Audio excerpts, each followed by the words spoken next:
नमस्कार दोस्तों, स्वागत है आपका हमारे चैनल ज्ञान लो में। आज हम सॉल्व करेंगे जो क्वेश्चन है चैप्टर 7 के conservation of plants and animals.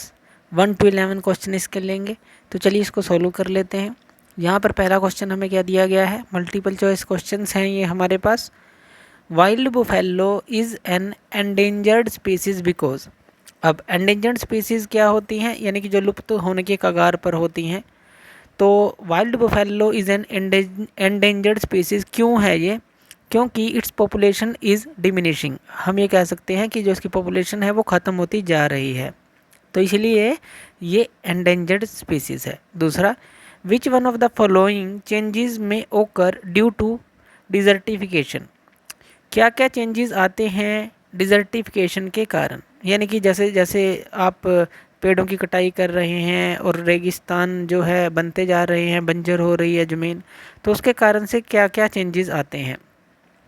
उससे होता क्या है कि जैसे जैसे आप पेड़ों की कटाई कर रहे होते हैं, फॉरेस्ट को काटते हैं, तो जो हमारी लैंड होती है वो डिज़र्ट के अंदर चेंज हो जाती है। जैसे conversion of fertile land into desert, ये कह सकते हैं कि वो जो है फर्टिलिटी उसकी ख़त्म हो जाती है और एक डिज़र्ट के अंदर वो चेंज हो जाती है। इनमें से which one of the following statement is true about A biosphere reserve. Biosphere reserve के लिए इनमें से कौन सी स्टेटमेंट करेक्ट है। तो बायोस्फीयर रिजर्व क्या होता है, जो कि बायोडाइवर्सिटी को जो है वहाँ की मेंटेन रखता है और वहाँ के कल्चर को मेंटेन रखता है। तो यहाँ पर इन चारों में से ऑप्शन देखेंगे आप, तो ये ऑप्शन सही है। It is mean to conserve both, diversity को भी ये ठीक रखता है और कल्चर ऑफ दैट एरिया को भी ये मेंटेन रखता है। The placement for conservation of biodiversity in their natural habitat are. तो उसको हम क्या बोलते हैं, इनमें से हमें बताना है। अब यहाँ पर देखिए, जो कि बायोडाइवर्सिटी का जो कंजर्वेशन रखता है उनके नेचुरल हैबिटेट के अंदर, तो वो चीज़ हमें बताना है। यहाँ पर देखिए जूलॉजिकल गार्डन दिया गया है, बोटनिकल गार्डन दिया गया है, वाइल्ड लाइफ सेंचुरी दी गई है। तो हमने जो है वाइल्ड लाइफ सेंचुरी के बारे में पढ़ा भी था। तो एक तो यही होता है जो बायोडाइवर्सिटी को कंजर्व रखता है, और जो नेशनल पार्क होते हैं वो भी कंजर्व रखते हैं। तो इनमें से देखेंगे तो ये सी ऑप्शन बनता है हमारे पास, ये सी थर्ड एंड फोर्थ जो है, तो ये ऑप्शन बनता है। नेक्स्ट क्वेश्चन ले लेते हैं। Which one of the following statement is true about endemic species. Endemic species के लिए इनमें से कौन सी स्टेटमेंट ट्रू है। तो ये जो हैं एंडेमिक स्पीसीज होते हैं, ये कहाँ पर मिलते हैं, they are found exclusively in a specific habitat. इनके लिए एक स्पेसिफिक हैबिटेट चाहिए होता है, तो वो वहाँ पर फाउंड आउट होते हैं, यानी कि जैसे कि कोई एक स्पेशल रीजन है, स्पेशल एरिया है, वहीं पर ये हमें मिलते हैं। चलिए नेक्स्ट क्वेश्चन ले लेते हैं। 6th क्वेश्चन में हमें क्या दिया गया है, which of the following feature is correct for a wild life sanctuary. Wild life sanctuary के लिए कौन सा इनमें से ऑप्शन करेक्ट है वो हमें बताना है। It is an artificially created protected area for animals. तो यही होता है वाइल्ड लाइफ सेंचुरी, तो कि ये आर्टिफिशियल जो एरिया होता है जो एनिमल्स के लिए बनाया जाता है ताकि उनको प्रोटेक्शन प्रोवाइड किया जा सके। तो यही इसका आंसर रहेगा A. Which statement is incorrect about endangered species. Incorrect हमें बतानी है। Their number has decreased drastically, उनके नंबर कम होते जा रहे हैं और काफ़ी तेज़ी से, तो ये तो सही है। They might become extinct in the near future, और नियर फ्यूचर में वो ख़त्म भी हो जाएंगी, तो ये भी सही है।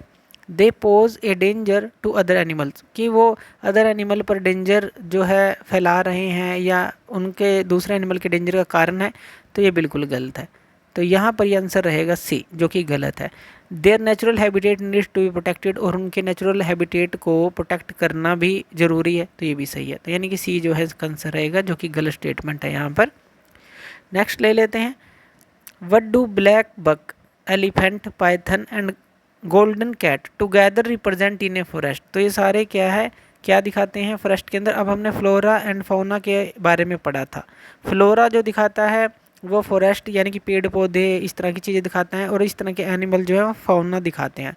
तो ये इसका ए आंसर रहेगा। The red data book keeps A record of all. The red data book किस चीज़ का रिकॉर्ड रखती है। तो रेड डाटा बुक जो है एंडेंजर्ड प्लानट्स का, जो प्लांट्स हैं उनका, और उसके अलावा जो एंडेंजर्ड एनिमल्स हैं, यानी कि प्लांट और एनिमल दोनों एंडेंजर्ड जो है उनका रिकॉर्ड रखती है। तो यहाँ पर आंसर क्या रहेगा 9th का, ये सी, जिसके अंदर थर्ड और फोर्थ आ रहा है।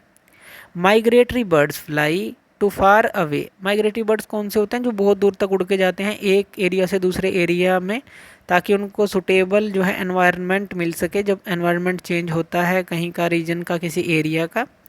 तो migratory birds fly to far away areas, बहुत दूर चले जाते हैं during a particular time of a year, एक साल के किसी पर्टिकुलर टाइम में ये ऐसा करते हैं। Which of the following conditions present in their habitat, तो कौन सी कंडीशन जो है उनके हैबिटेट में प्रेजेंट होने चाहिए during that time are responsible for this behaviour, कि ये जो बिहेवियर है वो दिखाते हैं। तो यहाँ पर जो इसका आंसर रहेगा वो हमारे पास क्या रहेगा, इसके अंदर देख लेते हैं। अनअवेलेबिलिटी ऑफ फूड, तो ये भी कारण है कि फूड नहीं उनको मिल पाता, अनअवेलेबल हो जाता है फूड, तो इसके कारण से वो जाते हैं। दूसरा, एक्सट्रीम वेदर कंडीशन, और जो कंडीशंस हैं वेदर की वो भी इस तरह की हो जाती हैं कि वहाँ पर वो रह नहीं पाते, तो ये भी इसका आंसर रहेगा। ओवर क्राउडिंग गलत है, लैक ऑफ नेस्टिंग एरिया ये भी गलत है, तो यानी कि फर्स्ट और सेकंड किस में है? ये बी में है, तो ये इसका आंसर रहेगा। उसके बाद 11 क्वेश्चन ले लेते हैं। In our country large patches of forest are being cleared, ये कह रहा है कि फॉरेस्ट को काटा जा रहा है, तो उनको जंगलों को साफ़ किया जा रहा है। फॉर कल्टीवेशन ऑफ क्रॉप की जो बिजाई के लिए, क्योंकि पॉपुलेशन बढ़ रही है। The environmental impact of such a practice will lead to, उससे होगा क्या, यानी कि एनवायरनमेंट में क्या फ़र्क पड़ेगा। सबसे पहले देखते हैं सोयल इरोजन, तो सोयल का इरोजन होगा। क्यों? क्योंकि देखिए जो पेड़ पौधे होते हैं वो मिट्टी को बांधे रखते हैं, उसका इरोजन नहीं होने देते, तो मेन जो होगा सोयल इरोजन होगा, बाकी के सारे इसमें गलत हैं। सॉइल इरोजन जो है मेन जो है, इसके कारण से वो प्रभाव पड़ेगा जो धरती है, जो मिट्टी है उसके ऊपर। तो ये थे 11 क्वेश्चन, बाकी क्वेश्चन हम नेक्स्ट लेक्चर में लेंगे। तो थैंक यू वीडियो देखने के लिए, और इसी तरह की वीडियोज़ के लिए आप हमारे चैनल ज्ञान लो पे हमें सब्सक्राइब कर सकते हैं। धन्यवाद।